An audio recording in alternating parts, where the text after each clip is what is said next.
시편은 전체 150편으로 짜여 있습니다. 하지만 어떤 사본들을 참고하면 150편이 아니라 148편으로 되어 있는 경우도 있고 149편으로 되어 있는 그런 경우들도 있습니다. 왜 그러냐면은 두 개의 시편을 하나로 묶어서 그렇게 편집을 했기 때문입니다.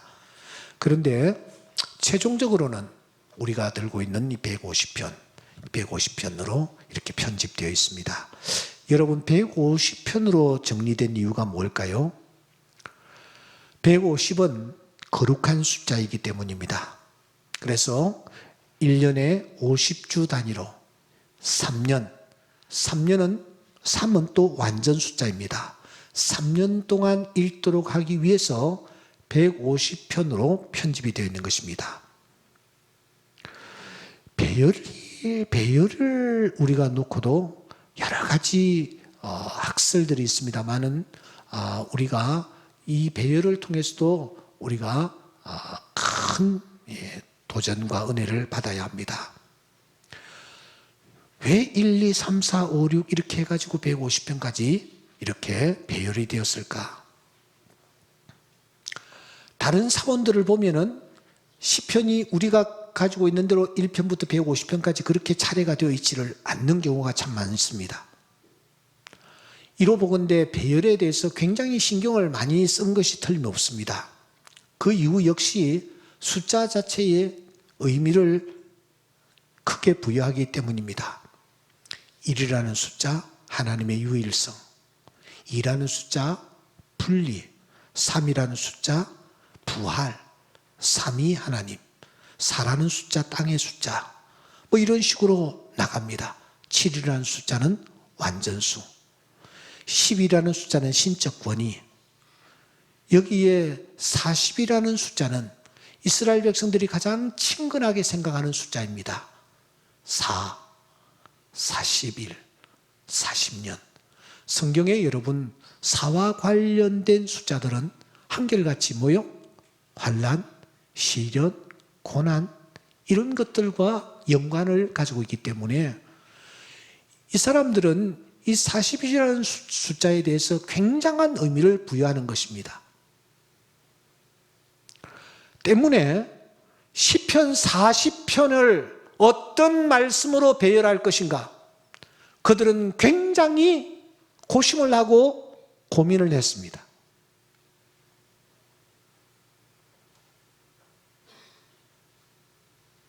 그 고심 끝에 40편을 결정했고 그 40편을 오늘 저녁 우리가 함께 대하고 있습니다. 그러므로 여러분 이 시편 40편은 그냥 넘길 시가 아닙니다. 의미를 부여해도 좋단 말입니다. 들여다보니까 다윗이 쓴 시입니다. 그가 지금 어떤 상황에 놓여 있는지는 정확히 알 수가 없습니다. 하지만 분명한 것은 이 다윗이 전 생애를 놓고 가장 심각한 상황, 어려운 상황, 힘든 상황에 던져졌을 때에 하나님 앞에 올린 기도, 그 기도가 40편이 분명합니다. 오늘 이 자리에 참석한 분들 가운데서 생애 전체를 놓고 정말 힘들고 어려운 상황에 던져져 있다라고 생각하시는 분들 계십니까? 내 힘으로 할 수 없는 상황, 그 상황에 내가 놓여 있다라고 생각하시는 분들 계십니까? 오늘 이 시편 속으로 여러분들이 함께 들어갈 수 있기를 바랍니다. 40편 2절에 보시면 시인은 기가 막힐 웅덩이, 수렁이라고 표현을 합니다. 자기가 지금 현재 던져져 있는 상황을 기가 막힐 웅덩이, 수렁이라고 표현하고 있지 않습니까? 원어의 뜻을 좀 더 잘 살렸으면 하는 아쉬움이 있습니다. 다른 성경들을 보면은 적막한 웅덩이, 파멸의 웅덩이, 끔찍한 웅덩이, 시럽구덩이 이런 말로 번역이 되어 있습니다. 수렁을 놓고는 다른 성경에서는 진흙, 찰흙, 늪, 진창, 오물진창 이런 말로 번역이 되어 있습니다. 여러분, 그러므로 이 기가 막힐 웅덩이와 수령은 다윗이 지금 어떤 상황에 구체적으로 놓여 있는지는 알 수 없지만 자신의 힘과 능력으로는 도무지 빠져나올 수 없는 그런 상황에 다윗이 던져져 있다는 것을 우리가 넉넉히 짐작할 수 있습니다. 그가 그러면 어떤 상황에 던져졌을까? 이 40편을 깊이 연구한 학자는 지금 이 시인이 죽을 병에 걸렸다 그렇게 봅니다. 앞에 있는 30편 2절과 3절에 보면은 다윗이 지금 이런 기도를 드리고 있습니다. 내 하나님이여, 내가 주께 부르짖음에 나를 고치셨나이다. 여호와여, 주께서 내 영혼을 수월에서 끌어내어 나를 살리사 무덤으로 내려가지 아니하게 했습니다. 다윗이 아주 심각한 질병에 던져졌던 그때의 상황과 유사하다 그렇게 보고 있습니다. 오늘 또 여기에 한 가정이 할아버지와 할머니와 아빠와 엄마와 다들 나와서 하나님 앞에 간절한 마음으로 기도하는데 23살 꽃다운 나이의 딸이 지금 병원에서 생사의 기로에 헤매고 있어요. 뇌를 열어놓고 너무 건강했었는데 한순간에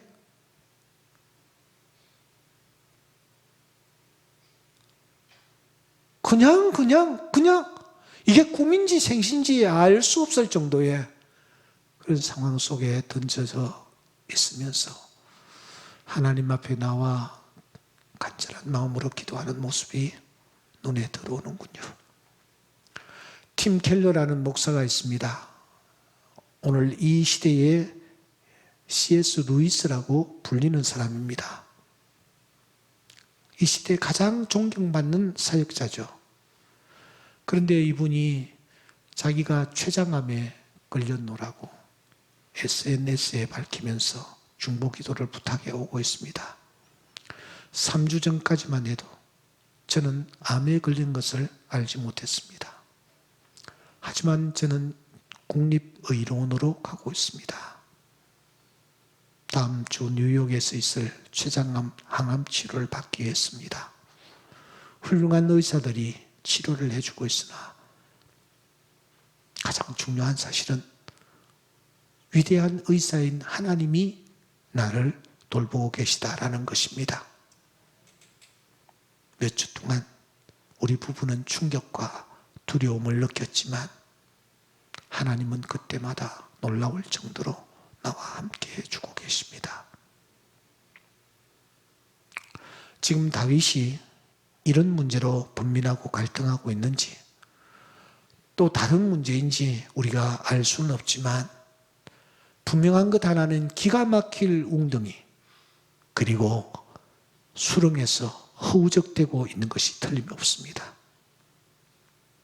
그런데 그 상황에서 이 사람이 어떻게 했는가 하는 것입니다. 어떻게 해서 그 기가 막힐 웅덩이와 수렁에서 그가 빠져나올 수 있었던가, 건짐을 받을 수 있었던가 하는 거죠. 오늘 우리 모두가 다양한 웅덩이와 수렁에 던져 있습니다. 어떻게 빠져나올 수 있는가? 여러분이 40편은 특이하게도 전체가 도치되어 있습니다. 도치문 형태라는 것입니다. 그러니까 뒤에 있는 부분이 앞으로 나와야 하고 앞에 있는 부분이 뒤로 가야 문장 전체를 바르게 이해할 수 있는 아주 특이한 구조를 가지고 있습니다. 그러므로 후반부의 시작이라고 할 수 있는 11절부터 우리가 좀 살펴봐야 합니다. 다 같이 우리 11절, 12절, 13절 기가 막힐 웅덩이와 수렁에서 그가 어떻게 빠져나왔는지 우리가 한번 같이 읽어보도록 하겠습니다. 11절입니다. 시작. 여호와여 주의 긍휼을 내게서 거두지 마시고 주의 인자와 진리로 나를 항상 보호하소서. 수많은 재앙이 나를 둘러싸고 나의 죄악이 나를 덮침으로 우러러 볼 수도 없으며 죄가 나의 머리털보다 많으므로 내가 낙심하였음이니이다. 여호와여 은총을 베푸사 나를 구원하소서. 여호와여 속히 나를 도우소서. 그는 하나님 앞에 긍휼을 구합니다. 회개의 뜨거운 기도를 하나님 앞에 올리고 있습니다. 하나님 앞에 긍휼을 구하며 하나님의 인자와 진리를 간절한 마음으로 사모하는 그에게 보이는 것이 있었습니다. 그것은 자신의 허물과 죄악이 오늘 성경 말씀에 보시면 머리털보다 많았다. 머리털보다 많았다.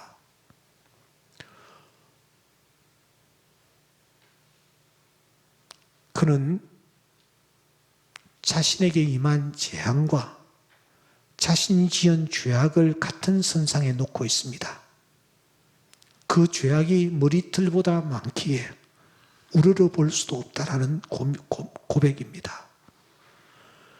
우리가 이 다윗의 기도하면은 항상 시편 51편을 떠올리지 않습니까?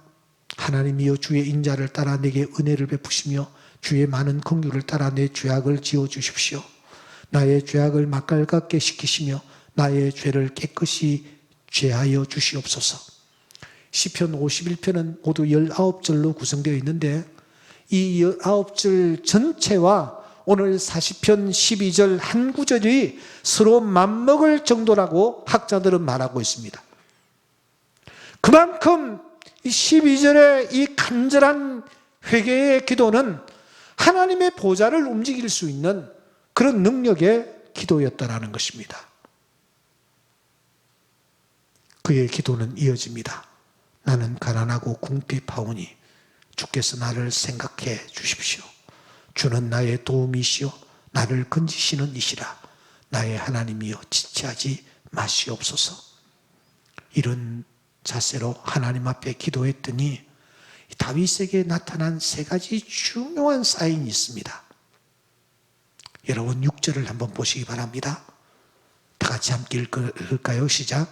주께서 내 귀를 통하여 내게 들려주시기를. 됐습니다. 내게 들려주시기를. 하나님이 제일 먼저 무엇을 해주셨느냐? 기가 막힐 웅덩이에서 건져주시기 전에 다윗의 귀를 열어주셨습니다. 이 말을 직역하면 내 귀를 뚫어주셨다 하는 것입니다. 기가 막혀 있습니다. 막힌 것을 파내어 열어주셨다 하는 의미입니다. 내 귀가 드디어 듣는 귀가 되었다 하는 뜻입니다. 당신은 나를 위하여 듣는 귀를 조각해 주셨다 하는 뜻입니다. 하나님이 기가 막힐 웅덩이에서 제일 먼저 다윗의 귀를 열어주셨습니다. 들을 귀를 열어주셨습니다. 그래서 그는 하나님의 음성을 듣는 하나님의 자녀로 재창조함을 받게 된 것입니다. 오늘 이 밤에 이 자리에 참석한 우리 모두가 하나님께서 나의 귀를 뚫어주시는 이런 영적 경험을 맛볼 수 있기를 주의 이름으로 축원합니다. 하나님이 웅덩이에서 건지시기 전에 하나님은 먼저 귀를 뚫어주셨습니다. 그래서 하나님의 음성을 들을 수 있게 하셨습니다.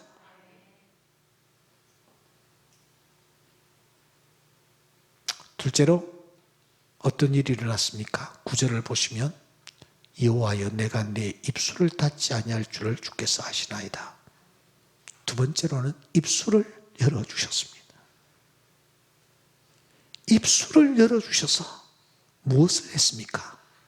주의 성실과 구원을 선포하였고 주의 인자와 진리를 많은 회중 가운데서 감추지 아니했다. 주의 성실함과 주의 구원을 그가 드러내는 그런 입술로 그가 바뀌었다라는 것입니다. 하나님께서 그의 입술을 열어주셨습니다. 오늘 우리의 입술이 하나님을 향하여 열릴 수 있기를 바랍니다. 그래서 하나님이 하신 일들을 드러내는 입술로 새롭게 재창조함을 받는 은혜가 있기를 소원합니다. 마지막으로 무엇보다도 그는 하나님을 찬송했습니다. 40편 3절을 우리 다 함께 읽겠습니다. 시작. 새 노래 곧 우리 하나님께 올릴 찬송을 내 입에 두셨으니. 그렇습니다. 하나님께서 찬송하게 하셨습니다. 그러니까 영적인 회복입니다. 저를 보십시오.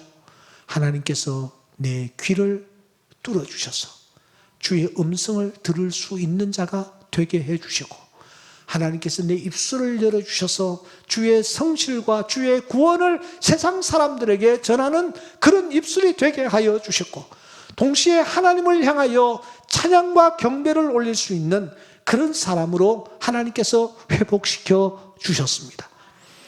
그래서 그가 그 기가 막힐 웅덩이와 수렁에서 무엇을 했느냐? 하나님의 음성을 듣는 거예요. 하나님께서 하시는 말씀을 듣는 거예요.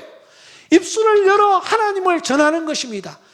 동시에 하나님 앞에 찬양과 경배를 올리는 그런 영적인 삶을 살아가는 자가 되어질 때에 하나님께서 1절 다 같이 읽겠습니다. 시작. 내가 여호와를 기다리고 기다렸더니 귀를 기울이사 나의 부르짖음을 들으셨도다. 2절 나를 기가 막힐 웅덩이와 수렁에서 끌어올리시고 내 발을 반석 위에 두사 내 걸음을 견고하게 하셨도다. 할렐루야. 하나님께서 영적으로 그를 먼저 치료해 주시고, 그리고 그를 기가 막힐 웅덩이와 수렁에서 건져주시는 이런 놀라운 기적을 맛보았습니다. 그래서 그는 5절에 이렇게 말합니다. 나의 하나님이여, 주께서 행하신 기적이 많고 우리를 향하신 주의 생각도 많아 누구도 주와 견줄 수가 없습니다. 주께서 행하신 기적이 그렇게 많답니다. 기적을 경험하는 삶을 살았다라는 거죠.